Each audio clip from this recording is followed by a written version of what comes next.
Oh, is this a foot cam? Yeah. We have a foot cam? Yeah. We know how Allie Macofsky gets down. Damn, I should have worn some sandals. Yeah. Allie will tease you. Get my wiki feet back up. They're mad at me. Oh, are they? Why? Yeah. Well, it's on them. I don't feel bad about this. They took advantage of my niceness. I realized there was a market for feet, when people were realizing this. And I was like, sure, let's put my feet out there. Let's pimp out my feet. And so I was like, but obviously I want to make money off this. Of course. Because if there's a market for it. Yeah, don't do anything for free. No. And so I decided I'll make an Instagram account just for my feet. Okay. I forget what the Instagram was called, but it was like Allie feet, only feet Allie Mac or something. And so I'm like, if it's a private account, if you want to become a follower, you Venmo me $50. Oh, easy enough. Time. It's one time. That's not even a bad deal. Yeah. And then I'll just post a bunch of random feet photos, not even good ones, just like my manicures, my pedicures running out. You'll get some chipped toenail content. I had a bunion surgery on one foot. The other foot is, untouched. So I have so many options. Right. And so I got a couple followers, but the amount that's even embarrassing to have, it would have been less embarrassing to have 0. I think I had like 4 or 6. And that was so embarrassing. I mean, that's a good $300. I guess, but I'm like, I either want a bunch or I want 0. Yeah, I feel you. 6 feels like I have to know you on a first name basis at this point. Well, also, you don't want to be like open micing feet. No. You don't want to be like grinding the feet ladder. That's so true. I don't want to put in work to this foot account. I just want it to either be a success or not. Yeah. But then these little fuckers, they were taking the photos that I was posting for their eyes only. Right. They paid $50 for these. And you know these people. I know them. Yeah. Yeah, I know all their handles, everything. These are your people, And they were re-uploading my private foot Instagram onto WikiFeet for the masses. All 3 of you are so bad. Yeah. You're so bad if you're watching this. You're in big trouble. Oh, that's nasty. Okay, so they put them on WikiFeet and then... And so then it's like, of course I'm not getting any more followers because they're reposting. They're dipping into my finances. They're stealing your content. Yeah, so I gave it the kibosh, and now you'll never see my toes out in public. You see, all it takes is a couple of you, and you ruin the fun for everyone. There's going to be a bunch of people that hear this and watch this and go, wait. Yeah, you lost a good thing. Yeah, pull it up. It's so crazy. I feel like WikiFeed, it'll be a glimmer of foot, like a reflection of foot. Like, why is a selfie of me in the foot one? like that, yeah, that, like... No, that one it's like the tiniest the smallest sliver, amount of toe.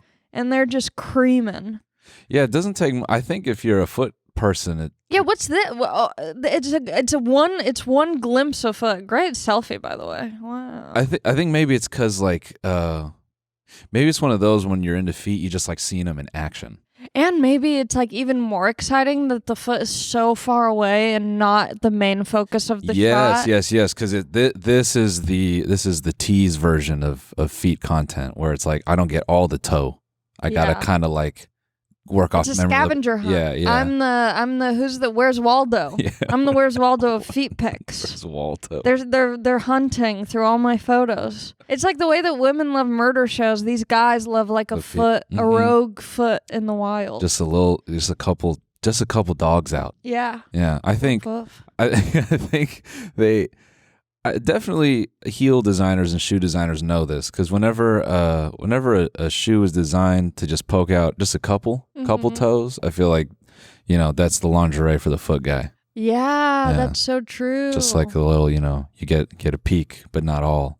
That's hilarious. Maybe this arc in your foot career can come back now that we have the foot cam and maybe inspire some. I could see it coming. I'm open. Some demand. I'm open to bringing the feet back, but we need to renegotiate our terms. Yeah. Like we have to be on the same page. If you guys want the feet, like there needs to be a mutual respect. Exactly. And by the way, maybe now's a good time to introduce. This is Allie Macofsky. Hi. Me and Allie go way back. Way back. I was here before all of you. Yeah. And me and Allie have been friends the whole time. So close. We are not hanging out for the first time on camera. We would never do that. Yeah, it's pretty messed up that we've been such good friends for so long, and you've only now platformed me. It was one of those things where I wanted to see how your foot career was going to do, and then, Sure. And then you felt bad that it fell apart. And I'm like, okay, thanks for giving me another chance. Yeah, this is all to re-inspire Allie's foot career. No, I like, I've mentioned this story only to a couple people, and it's one that sticks out in my mind, and I brought it up to you when I saw you. Was it Jack's birthday? Yeah. Yeah. Basically, me and Allie were getting started in comedy at the same time, and we did a weird bringer show at Flappers. It was like actually no, it wasn't a bringer show. It was the mic. It was like the 3 p.m. mic. Yeah. And Allie's dad was in the crowd. Which is so crazy because it's so hard to get my dad out to support my comedy career. Yes. He's supportive from afar, but he doesn't like to be inconvenienced. So to get him to come to Burbank from Long Beach, it makes sense he was there because if it was a 3 p.m. show, he's like, that I can fit that into my schedule. Right. So I crowd worked Allie's dad. And I think you made a joke about his job, and I clocked it. And I made a joke about something, and he like yucked real loud. He was like, ha! And I was like, Longshoreman likes it. And then we can bleep out his job if he's sensitive about that. But, no, I love shouting out the Longshoreman. Yeah, and so I brought that up with Allie, and because as I was saying this to you, I felt like in your eyes you're like, you better get something real accurate because no way you know my dad. And then when I said Longshoreman, your eyes were like, what?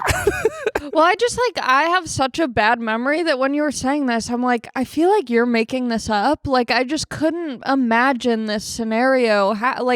It was not coming back to me at all. And then when you dropped the Longshoreman, I was like, oh, this is the real deal. Yeah, it was me, you, and then Tone Bell was on that show. Wow. Yeah, and then the crowd was real stiff, and I remember this night too because it was just funny because Tone was like, he like read a joke and it didn't do well. He's like, all right, no, I'm not gonna let you guys make me feel like I don't know what I'm doing. I know what the fuck I'm doing. I've been doing this a long time. Yes, I feel like the now that we're like talking about it more, the more of the story is starting to come to me because I like remember my dad.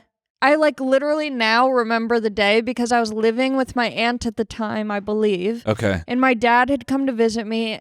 And then, I remember this. Yeah, it's all coming back to me now. The crowd was like your dad and whoever else you were with.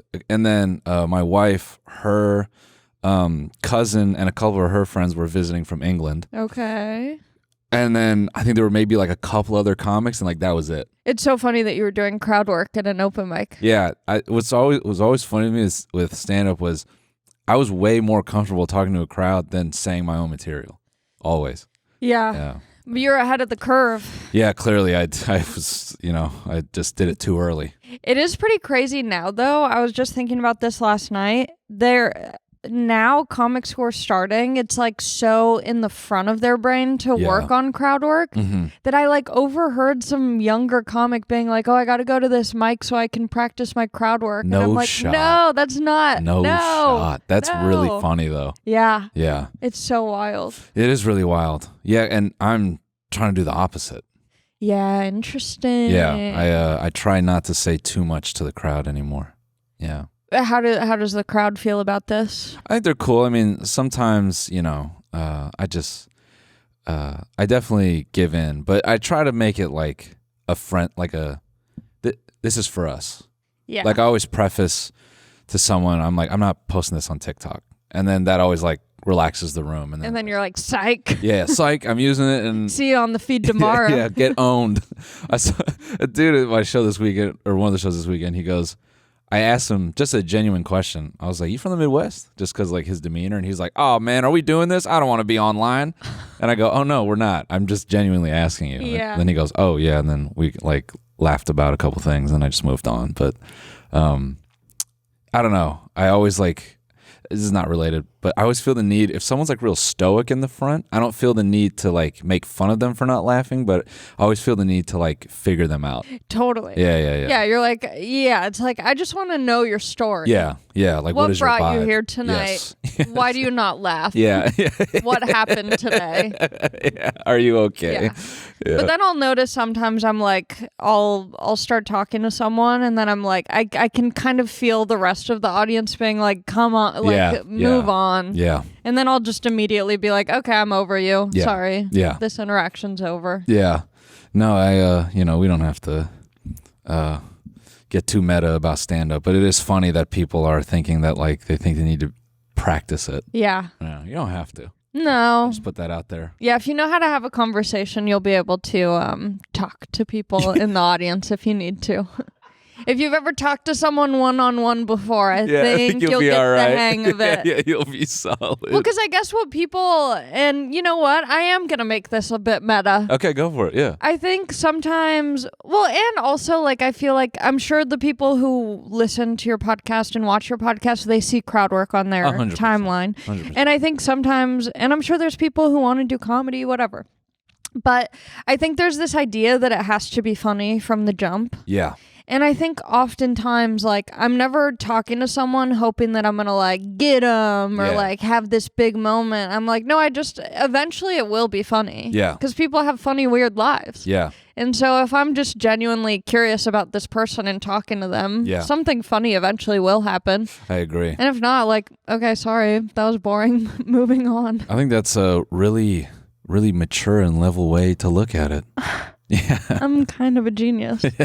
No, I think it's very true, because I know you mean, like, sometimes when people get on at the crowd, it's like, and I have sometimes a tendency to do that, just start I'll get real, like, sometimes start burning people down, and I'm like, oh, this is only funny to me. There's a dude this weekend, shout out to you, man, Fruit Cup. I put him on I'm speaking to him on my story too. It was I saw this on your story. What was this deal with Fruit Cup? Fruit Cup, just shout out Fruit Cup. He's my friend forever. No, he good guy. He was in this like high collared long sleeve shirt, is baby blue. He's sitting in front of like a little strawberry. It feels like you're describing my boyfriend right now. Yeah, it's like a strawberry tart cup in like a glass. Yeah. I just walk out and I look down at him. And he has this really endearing smile, and I'm like, look at you cute little fucker. Yeah. And then I just was joking about him with the fruit cup and his girl, and like they were just like a funny couple. So yeah, but then he just said a few things, and I think I went like a little too hard on him. So I felt bad because I wanted to know that it was all in good fun. But damn, so you had to put it to stories. You're like, Fruit Cup, I hope you're okay. Yeah. Hello, everyone. We want to take a quick break to thank a sponsor of today's episode, Hello Fresh. Let's talk about spring, specifically springtime. It's here, baby. Fresh air, sunshine, and me pretending I know how to cook.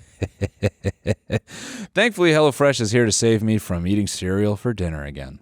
HelloFresh makes it easier to fit quick home-cooked meals into your schedule every week by curating delicious recipes like pasta primavera, chicken Dijon, and pecan-crusted trout, as well as over 100 seasonal snacks, sides, and treats.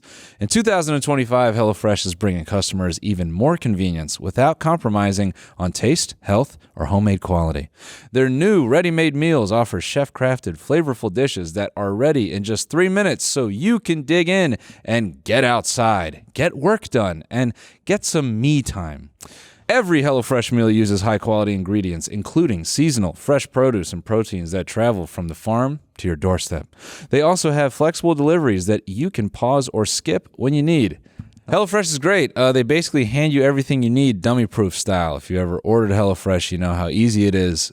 It's probably the most straightforward cooking you could ask for in your life. I actually just had their chicken ramen the other night, and it came out solid. It's way easier to stick to eating decent meals when you don't have to spend, a couple hours wandering the grocery store. So I give that to you. Feel great with meals that fit your spring schedule and make the season even more delicious. Go to HelloFresh.com/TMG10FM now to get 10 free meals with a free item for life. 1 per box with active subscription. Free meals applied as a discount on first box. New subscribers only. Varies by plan. I had to do something similar at a show a couple weekends ago where it was like a late show. Yeah. And there weren't that many people there. And so I just kind of was going off the rails. I felt like I was having a lot of fun. I don't think I told a single joke. I was like riffing with the audience. It was almost like I was doing a live podcast, but a solo podcast. Yeah, yeah. Where I'm just kind of like freestyling. Yeah. I'm like Harry Macking the show. I'm like, Give taking. me a word. Yes, Give me a word. Yes. I'm fully Harry Macking it, and I'm just. It's not what I don't even know what they expected to see that night. I don't know if they knew who I was, but I was like so off the rails. Meanwhile, I'm having a blast. Yeah. I can't get a read on them. I'm like, they could be having a great time or they're just being held hostage by me. Yeah. And so I did tell them, I'm like, I think we've had fun. I could be wrong. It seems like we've been having fun. Maybe I'm delusional and gaslighting you into thinking we've had fun. But if you are unsatisfied, like I have another show tomorrow and I will give you all free tickets if you want to see like a polished hour of material. Yeah. But if I think we've had fun, Yeah. you don't need to come back. But this is a different show than I would normally do. Right. And it is fun having those moments where you're like, I don't know what's happening, Fruit Cup, but like, I will give you free tickets. I don't know what I'm doing. I'm having fun. I hope you are. Yeah, dude. It was definitely like, I mean, he was laughing. But sometimes I think I just snap into, like, I don't know, those rooms where there's like not a lot of people. I took that like sort of philosophy of like, don't let them, because people get on about like crowd psychology and stuff. And I think I took that to heart a little too much sometimes, where you're like, oh, don't let the audience like feel like they're better than you. Like I've always been told like, oh, if you feel like you're bombing, you got to start burning them and like making them open up and like see the humor in themselves. But I think sometimes I just take that like to 1,000 and I just start really like killing people. I'm like, you wore that tonight? Okay, dumb. Just like go home, change. Just like mean shit. And then I'll go in the green room and be like, you think that was a bit much? Everyone's crying. You're like, I don't think it was that bad. Yeah, what do you mean, pussy? So yeah, I feel it. But yeah, anyways, you've been on the road a lot? Yeah, I was. What's your I love asking this. What's like your thing when you're in a city and you have time? How do you kill it? Ooh. It's kind of changed over time. I feel like when I was first hitting the road in the beginning, it was like so new and exciting. And so I feel like I would try and do so much and pack it all in. Because to me, it was like, yeah, I'm working, I'm doing shows at night, but I'm like, but it's kind of like a vacation. Yeah. And like the idea of like flying and traveling was like still novel to me. And I'm like, they're putting me up at a Holiday Inn Express. Oh my God. Gotta take in the sights in Timonium, Maryland. Yeah. Oh my God. Shout out Don't Macoobies. even say Timonium. Shout out Macoobies. No. And so I would like do so much. And then by the time the shows came along, I was exhausted and like so just out of it. Yeah. Yeah, you can definitely party too hard in the Midwest. Yeah, it was pre-show. just too much. Yeah. And so then I went through a phase of like not doing anything. I was like holed up in my hotel until the shows, and that was really sad. Yeah. And now I kind of find a balance where I'm like, okay, I want to like go get food at one place at least a day, like somewhere fun, and then I want to see maybe like one thing. Yeah. And that's it. Yeah. And so, yeah, it's kind of like a nice little balance where I won't go too crazy, but I'll still go out and see the world in which I'm in for that weekend. Everyone listening now, and I promise I won't. This is all I'm going to say. Okay, I won't fucking drag it. I'm just going to say a little bit. My thing is pool now, billiards. So. Oh, is that your thing? Yeah. So okay. Now, it's great because whenever I touch down, then I get, Oh, but you're traveling with a little bit of a posse, huh? You've got a little crew. I just got my tour manager and then occasionally my videographer. Yeah, because billiards is something that you have to do with at least one person you know. Yeah. And in the way I'm traveling these days, it's usually just me. I'm kind just of a solo? lone wolf on the road. Hey man, I've played pool solo plenty. If I'm at a pool hall alone, it's like it feels a bit pick me. Yeah, you know, 100%. It feels a bit. I'm sticking my ass out. I'm like, is this a good shot, boys? Yeah. I was gonna say I'm fully aware that it's very different me going alone versus you going alone. Yeah, it's hard for me to feel like no, I just really want to shoot some good pool. It's on a break a rack. Yeah, real quick. yeah. It's like in my head, even no matter how pure my intentions are.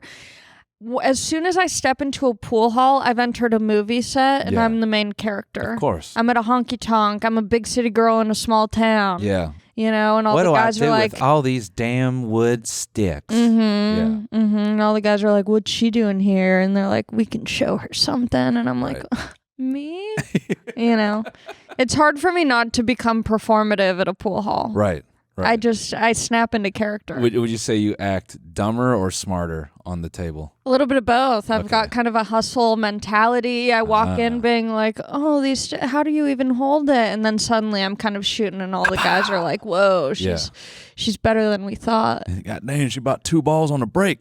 Jesus. Yeah. Nice. And I'm like, can someone else break it for me? I'm too weak. I can't break. Yeah, I have a whole story with pool, so I can't really do that. Yeah. I love doing a karaoke though. Yeah, you can sing. I can sing a little. Yes. I'm good for karaoke, bad for genuine singing. Genuine sing. So you never try to make a song? Or no. I mean, sure I have. Yeah. You know, haven't we all just been locked in our room being like, I think this is good. Yeah, definitely. I've had my little Lana Del Rey moment in private, but I would never share that publicly in any way. I think earnest singing is one of the most embarrassing things anyone could do. Thank you.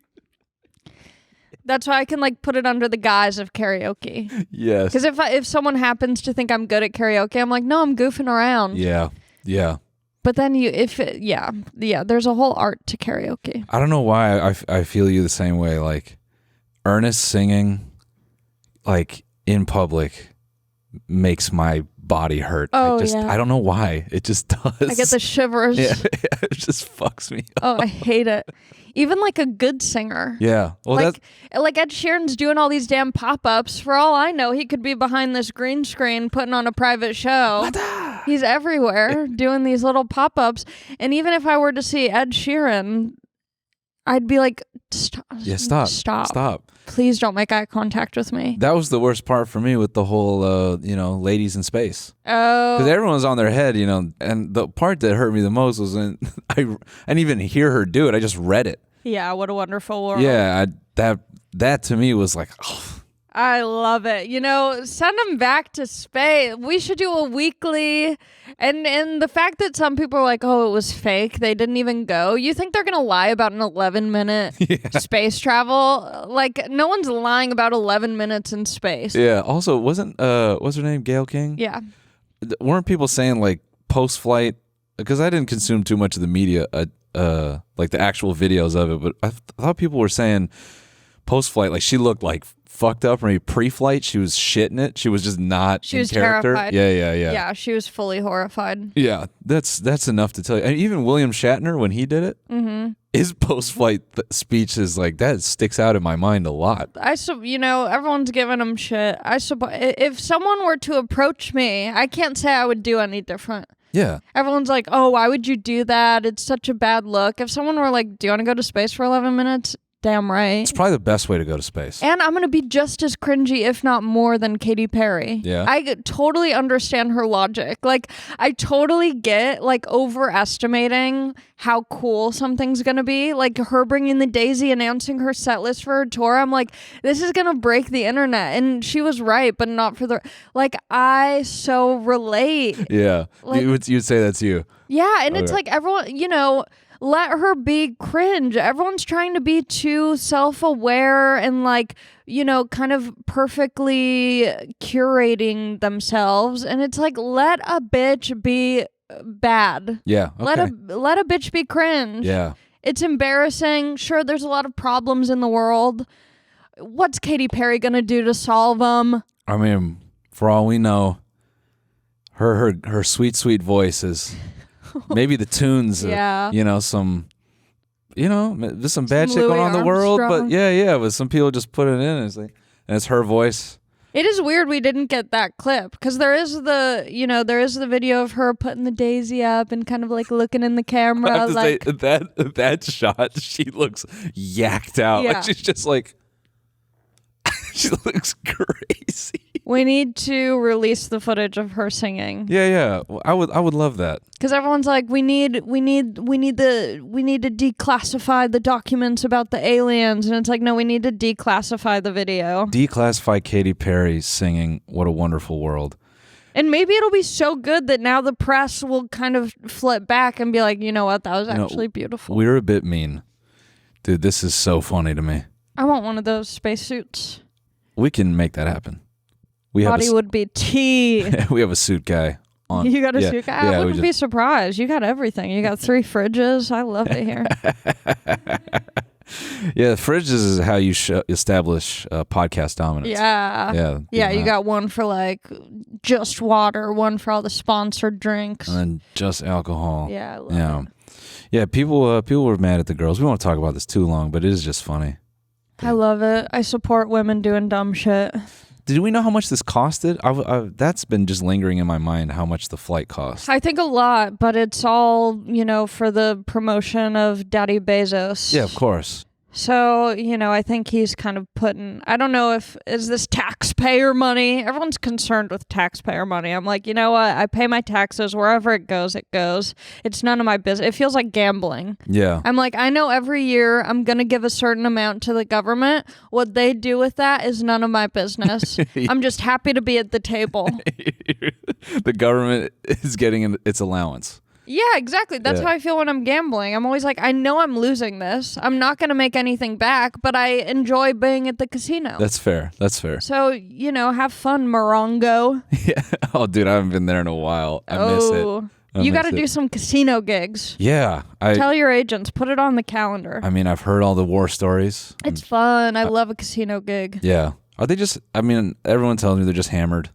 And it's like such a weird mix of people because most of them just happen to be at the casino looking for something to do. Yeah. And so it's like, sure, some of it is your audience, but then some of it is just whoever's at the casino. Yeah. So it's really a mixed bag. I've done Vegas a couple times. Fun. Yeah, the vibe was good. Do you remember where in Vegas? The Palms, and then it was like a few months later it closed down. No. Isn't that, I feel like I was on my TikTok For You page for a while, was like the worst hotels in Vegas. And I feel like I remember seeing Palms. Oh, absolutely. Yeah. Absolutely. Yeah, it died within a couple months I was doing that show.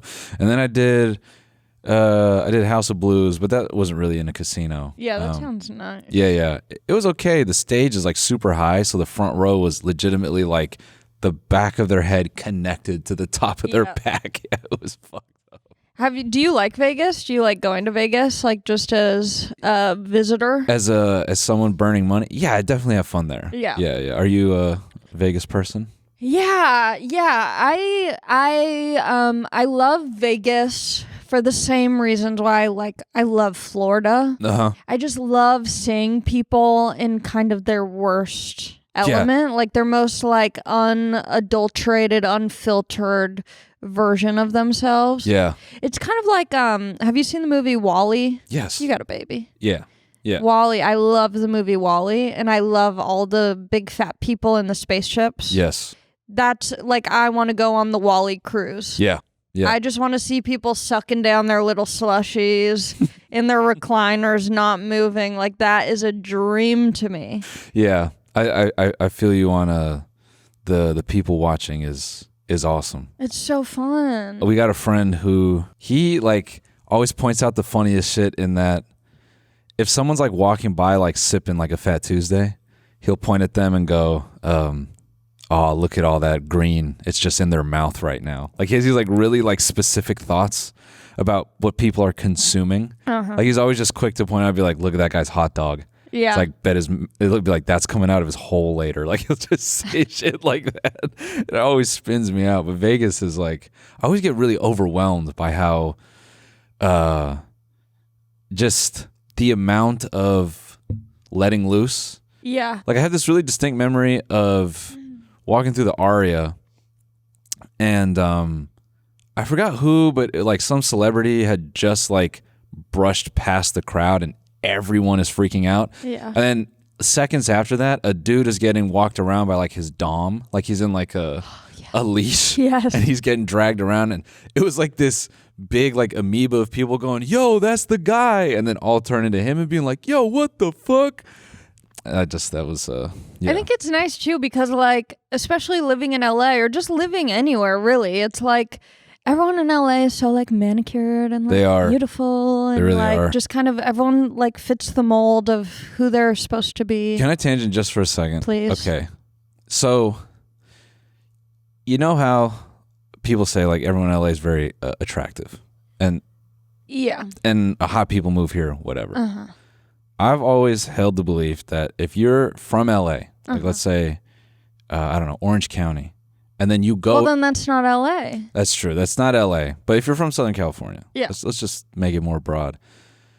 And then you go and move to a Midwest state. Mm-hmm. I don't like that. Oh, tell me more. Because in terms of attractiveness, if you're a 3 in Southern California, you're probably like a 6 or a 7 somewhere else. Okay. And to me, I think it's a bit like if you play in the NBA and you're like, I'm going to go play in China. Uh-huh. Like, I think it's like, it's not fair. Yeah. You're fucking the game up.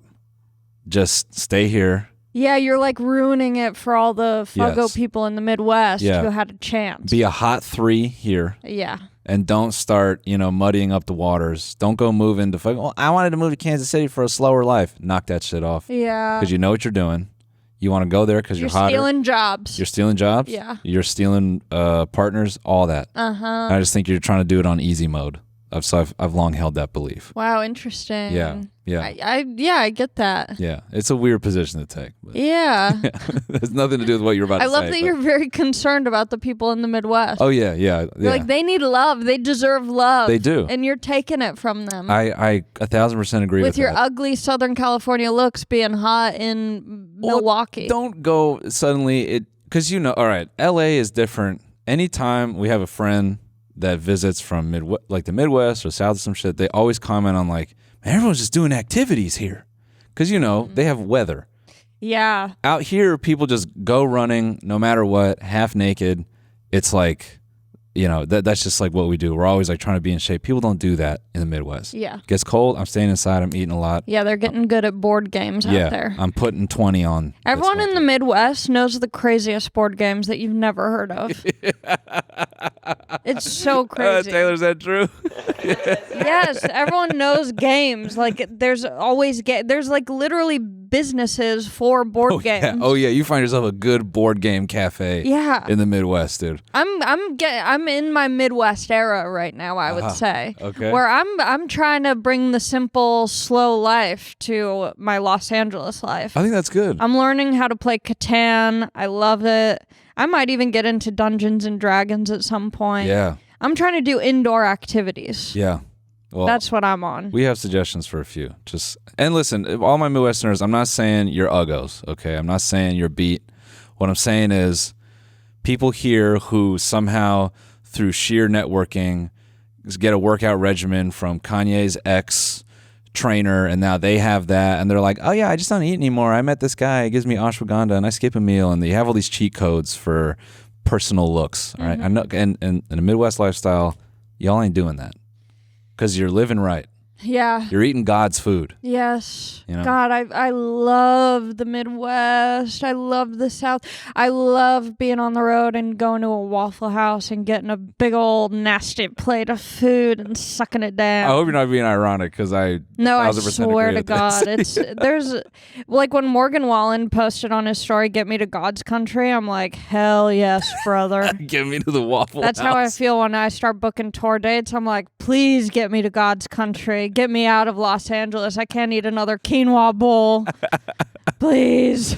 Dude, do you do much custard when you're on the road? Custard? Bro, you never had Is it? No, I'm not really. I'm a rich, savory gal. Okay, all right. Like I thrive in like a cheesecake factory, an Olive Garden, a Waffle House. Where else? I don't know. Like anywhere where there's a sauce on top, like a warm sauce or dressing. That's my thing. I'm not a sweets gal. I also feel that, especially in Florida, I like looking at people and going like, oh man, you can live life so many different ways. Oh yeah. It just kind of really opens up your mind. Have you ever been to the Keys? I have not. Oh. I would love to go there. That is an experience. In what sense? Like, okay, so I went to Key West with my buddy Shaw. He lives in Florida, and he kind of like coordinated this little Florida tour for us. So we were driving around. We go to the Keys, and it's like a fake world. Like, it's not real life. I don't think anyone there has a job. I don't know how they make money, but everyone's just kind of like living this beachy, rogue lifestyle where they've escaped to the Keys, It's like too much fun. Like, there's like a clothing optional bar. And so, of course, I had to go. Yeah, of course. And it's obviously the craziest looking people you've ever seen. Yeah. It's not like, ooh, sexy body. It's like, what's happening? Right. And it was just beautiful and chaotic and scary. Did you partake in the culture or? I had to. Yeah, I had to, And so I did drop the top. And it felt good because when you're at a clothing optional bar, you can guarantee you're at least in the top 3 of best looking people there.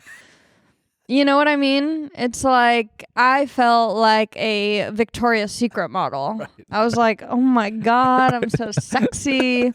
It's kind of like one time I was doing a casino gig and I was at the comedy club at this casino, and next door Frankie Valli was performing. And obviously everyone's kind of seen the TikToks now of Frankie Valli in the Four Seasons performing, and he's just kind of like an animatronic on stage. Right. This was before the TikTok, so I didn't know what I was getting into. But after my show, I ran over to Frankie Valli to catch the end of his show, and I felt like the belle of the ball. I was the youngest person there. I had all my teeth. Yeah. I didn't have a walker, and I was like, I felt like Sherry Baby. Right. I was like, but the whole time watching him, I was like, oh no. I wonder how many old guys saw you and thought they were dying. Yeah. Like it was this like random young woman dancing in the crowd, and they're like, I'm sure this is surely mirage. it. Yeah, I've surely lost my mind. Yeah, that's yeah, Garden of Eden. That's where I went. Clothing optional. And it's funny because this was at like a phase in my life, which I'm not sure I've outgrown, but sometimes I'm like, no, I'm one of the guys. And I was there with, my buddy Shaw and then some of his guy friends, and it was me and the guys. And I'm like, let's all take our tops off. I'm trying to Bert Kreischer it. Yeah. But I forget that, I have a gorgeous body with giant, beautiful breasts, and they're just dudes with, beer bellies and just, fugly, hairy nipples. Right. And so I'm like, no, let's all take our tops off. And I forgot that it's like, we're not all on the same. Like, me taking my top off is not the same effect as all the boys. Exactly. But I still felt gorgeous, and, it was fun to do. This is inspirational for me in that now I want to go to the Garden of Eden. Everyone, if you happen to be in the Keys, you got to go to the Garden of Eden. It's a sight to behold. That is hilarious that your whole guy crew would be like, yeah. Mm-hmm. Just a lot of eyes forward, and yeah, I just want to be respectful, bro. Yeah, they were. Everyone was very respectful. It was a safe space. Yeah. Damn, this is. But a lot of weird stuff going on at the Garden of Eden. I saw some nasty, nasty things. Because it's supposed to be like clothing optional, but like nothing freaky's going on. And they were freaked out. But then in the corner, you see some freaky stuff going on. Do you really? Yeah, it was a full moon too. Felt very, very like I don't know. Scandalous. Oh, do they have an Instagram? Oh my gosh, is he body painted? He is. Slay diva. It's Coachella every night at the Garden of Eden. This body paint feels very Stagecoach. Yeah, it does. What am I saying? Yeah, I mean. Do you have FOMO, or are you mad that you weren't at so pissed. Coachella? Fuming that I didn't get to go to Stagecoach. Yeah. Yeah, lost my fucking head about it. You gotta get a... I was in my bathroom like, oh, Luke Combs was there. Fuck! Oh, Yeah. No. No, I was performing in the lovely county of Irvine. Oh, nice. Yeah, so having fun. Yeah. Is that where Fruit Cup was? Yeah, that's where Fruit In Cup was. Irvine? Yeah, in Irvine. Nice. Yeah.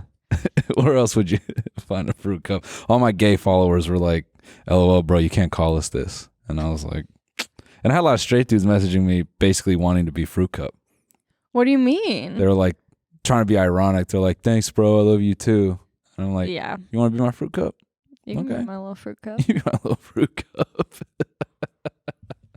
I don't do, I feel like I don't do well in Irvine. I have beef with Irvine and Brea. Yeah. Orange County, I think it's because I've kind of, it's on me. It's not on them. The beautiful people of Irvine and Brea and all the Southern California comedy club cities. It's more that I went to school in Orange County. And so I have this judgment of them where I'm like, all of you didn't, you guys didn't like me in high school, and now you're adults, and I'm an adult too, and I'm gonna take the power back. And so I just have a crazy energy when I'm on stage there, because I'm like, I'll show you, and they're like, we don't know you, and I'm like, you're gonna know me, but I know you. Yeah. It's a very crazy energy I bring to the Orange County comedy. Yeah, just bringing the jadedness to them is always good. Yeah. Allie, tonight in Irvine, she's gonna hate you. Yeah. She doesn't want to see your fucking face in that club. Mm-hmm. Yeah. No, I get on stage, I'm like, why didn't you vote for me to be prom queen? I almost had it. Is there like a nightmare person you think about from high school every now and then? Every now and again? A nightmare person. Yeah. Maybe not directly to you, just a person who's like, oh shit. Mean girl or guy? Yeah, I mean,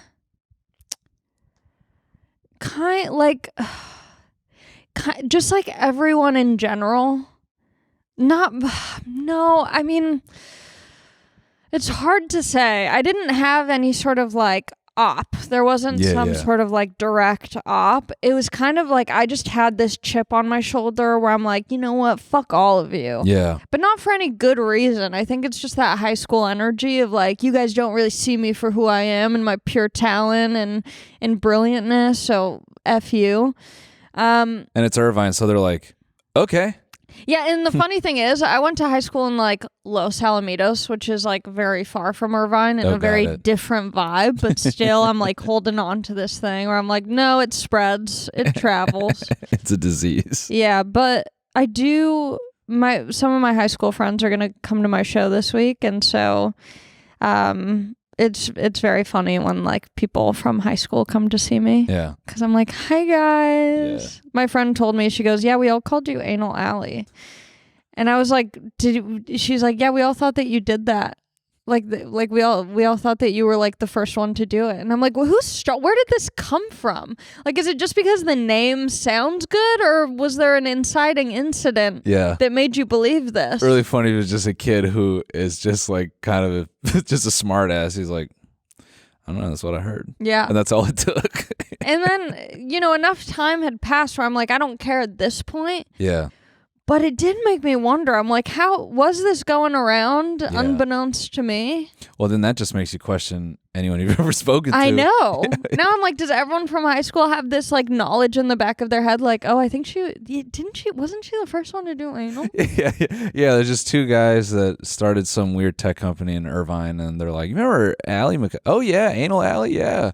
Why do they call her that? Yeah, she does comedy now. Yeah, she did anal for the first time. Yeah. I guess. It's so crazy. 100%. I think the only person who was real in high school out of everybody is this sweet kid, dude. He started the unicycle club. Whoa. Yeah, he's a sweet kid. And, this kid was like a weirdly wholesome part of high school. Like, people they kind of fuck with him, but like, it was just sort of like gently, just sort of, oh, you like unicycles, man? Hell yeah, I love unicycles. They might laugh while they're saying it, but they still love him. But this kid, he wanted to start the unicycle club, and on day one of the unicycle club, we packed it out.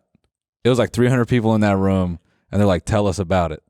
It's one of those situations where it's like you're bullying him, but in a positive way. It was weird, yeah. It's like an ironic thing. It's like, oh, we're all going to show up to the unicycle. That'll be hilarious. Meanwhile, you're making his day. He's like, this rocks. Unicycle club's popping. When he got on that unicycle, I mean, we were screaming. Yeah, that rocks. We were hyping him, dude. That rocks. Yeah. And it's funny in high school, like people like that, you're like, unicycle guy. And then you grow up and you're like, that's actually so fucking cool that this dude just started a unicycle club. And didn't give a shit. Yeah, that rocks. Yeah, it takes a long time for people to get to where he's at. Yeah. People have to do like ayahuasca and stuff to get to that level. Yes, that's so true. He's just there. He's got it in him. Yeah. He's got that dog in him. Yeah. I always like had a weird envy for guys like that or people like that who just were comfortable with themselves. Yeah. That's not a weird envy. I guess it's very normal. But yeah, in high school, I was very sensitive to that. I'm like, why the fuck are they so confident doing some weird, stupid shit? Yeah. I wanted to be that. Did you do any clubs? Didn't do clubs. No. Me and my friends, we like back half of high school, we made music. And, you were one of those. Yeah. Were you doing beats? Yeah. We were all rappers, dude. How old are you? I'm 17. If you're comfortable sharing that. No, I'm 35. Oh, interesting. Yeah. Okay, because maybe this like transcends time and age and in space. High school rappers? High school, not only rappers, but I felt like there was something going on in my period of time going to high school where all the guys became DJs. Everyone started getting equipment. And they weren't really rapping. They were just making beats. And like Skrillex was huge and everyone was just making beats. Yeah. And we'd all go over to their place and we'd be like, oh, that beat's awesome. Yeah. I used to go to this place in Orange County called the Observatory. Oh, Yeah. You know about the Observatory? I know about it, yes. Yeah. And I would like go there at, like, you know, in high school and like just be a problematic child. Just me and my friends smoking cigs. We're like 17 years old. We were singing, do you remember Yellow Wolf? Yes. Were you a Yellow Wolf fan? Well, I had this friend, Emmy. And she was really into rap in general. And so she would take me to all these rap shows. And some of them happened to be Yellow Wolf. And we would just be like young, like child prostitutes, you know, like we're in high school. We're thinking we're like big grown women. We're wearing our little slutty outfits and we're smoking cigs and we're drinking. And so, I was just thinking about Yellow Wolf last night, actually, because I'm like, why were we there? And we were like so in it. And we saw Yellow Wolf. Who else did we see? I remember I like passed out at, who was it? It was like E40 and Too Short were there. And I'm in the front row, just, you know, this little white girl. They were letting teens in at the E40 show? Yeah, they were letting us in. And so I'm like, I'm in the front, I'm at the barricade. I'm wearing my little like slutty outfit and I'm like locked in. I've been chain smoking cigarettes. I'm drinking God knows what. And the music is so loud and the bass is like in my throat, in my intestines. It's like inside of my body. And at one point I just pass out. My head hits the wall. My head hits the barricade. I go down, but I felt like I stole the show, you know, because now I'm getting carried out like I'm E40, you know, everyone's like marching me out. Yeah. And man, the observatory was a trip. And like part of me, I don't know if you're like a nostalgia guy. Sometimes. But I'm like, I want to go back to the observatory. I want to see a show and kind of and like just feel the vibe again. Yeah, bring it back. Yeah. I think it would heal my like high school Orange County blues. And then when I come back to Irvine and Brea, I will be a new woman. You'll be dancing in that front row. Yeah. I just need to see What's my favorite word? Biatch. Why I gotta say it like short? Biatch. And then I just pass out. Yeah. Then Too Short goes, stop the music. He points at you and he's like, I remember you. Yeah. It was 15 years ago. You hit your head right there. This little girl, he tells the whole crowd a story. And they're like, damn, everyone's smoking weed. It's just getting kind of deep right now. I would love that. And Too Short's like, tonight, you're not falling. You're getting up, and then you get on stage. I'm on stage with them. That would be a dream. Credit scene. And then Yellow Wolf pops out, Yellow Wolf pops up, yeah. And he's like, yo, Allie, I wrote a 300-line rap just for you. That would be incredible. You as a Yellow Wolf fan I don't know why, that's just so funny. I went through so many phases. Yeah. There was like a phase. Do you remember when people were doing the feather in their hair? Do you remember these like clip-in things where people would get like either like stringy little like shimmers in their hair or like feathers? What do you call that? I don't remember, but I had like a feather in my hair, and I loved Bob Dylan. I loved Bob. I went through like a Bob Dylan phase. God, yeah, I went through so many phases. I was like Trisha Paytas before Trisha. Well, I guess it was probably around the same time, but it was, you know, I went through My Chemical Romance phase. That one's fine. That's everybody. Yeah. I don't think anyone can hate on you for pop punk. But it was so many differing, you know, things to be a part of. Yeah. And I guess it made me who I am today. Did you have an Eminem phase? Were you coming to school with? I did love Eminem, yeah, but that was really young. Got it. Yeah, I did love Eminem. I've loved everything. I'm a lover of all arts, all acts, and, you know. Dude, yeah, the observatory is a flashback, dude. Yeah. Wow. I wouldn't go there much, but I definitely remember it. Yeah, I think in terms of nostalgia, something I wish I could go back to. You know, this is really stupid, but I think there's a part of me that chases that feeling of going into an arcade at like 10 years old. Oh. Just, I don't know, that feeling of like a dirty carpeted room. Yeah. Yeah, a bunch of fucking loud machines. That is kind of beautiful. Casino doesn't really quite hit it, but I think there's a part of my mind that's still trying to relive that. Yeah. Yeah. It's hard to encapsulate the arcade feeling as an adult. Yeah. Yeah. Because there's something so pure about being a child at an arcade. Yeah, and my dad's slapping 20 in my hand, and I know that I'm free. Yeah. For 3 hours. You're about to start collecting those little tickets. And it never gets you what you want. No. You can never make as many tickets as the heart desires. No. You're walking away with a pack of gum. You're like, damn, I wanted the big bear. Yeah. And then, but it was never going to happen. It was always like a sinking feeling where you're like, what's it going to take to get a basketball? Yeah. It's going to take a grown man who's very skilled at the games, and that person is a pervert. Yeah. You can't play with that guy. Yeah, it's going to take a guy who really likes how short my shorts are to be like, let's play the ticket game. I'll get you that bear. Yeah, he's rubbing my shoulder and says, I'm playing Area 51. And he's like, my God, you got a good grip on that gun. I'm just doing Family Guy. That's not even my shit. There was a guy, oh, what a sweet man. There was this place called Fantastic Cafe in Long Beach, and I would go there, and it was kind of like this diner, but it was like mostly Mexican food, but it was kind of a diner vibe. And there was a slot. What are those? The little slot? Not a slot. The claw machine. Yeah. There was a claw machine, and this guy who worked at Fantastic Cafe. Yeah, it doesn't have good reviews, and it's not. You know, I'm sure it's gone downhill, but. They got a great, if you want to get a big burrito wet, you know what I'm talking about when they put the sauce on top of the burrito? They'll do it for you. So there was a claw machine in Fantastic Cafe, and there was a guy who worked at Fantastic Cafe, and on his breaks, he would get those rolled up coins, and he would just start popping them in, doing the claw, and he would always just give it to me and my sisters. Wow. And he was such a sweet man. Here's the claw machine. Speaking of sweet perverts. Yeah. He didn't touch us. He was a good spirited pervert. Good kind of heart. That reminds me of that Burr bit where he's like, I like kids, but you can't say that anymore. Yeah. That's what I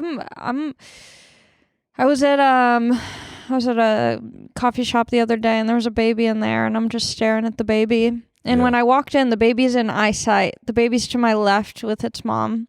And it's such a cute baby, and it's staring at me, and it's happy, and I'm like, what more could you ask for? A smiling baby looking at me? Yeah. Come on, that feels good. Yeah. So I'm like walking the other way, looking at the baby, and this woman bumps into me, and she's fully staring at me. She sees me not looking. Yeah. And I'm like, I'm not looking at my phone being rude. I'm staring at this gorgeous little baby. Of course. And she bumps into me, and I'm like, you could have gone around. Yeah. She was making a point. Yeah. And I'm like, look at this baby. Yeah. Look at this baby. I'm not going to pay attention to where I'm going. I'm keeping my eyes on the baby. She's giving a little snap. Hey, bitch. Yeah. Come back here. Oh my God, it pissed me off. What is your goddamn Pissed me off. You know, isn't it funny too? Like when I was younger, I didn't understand.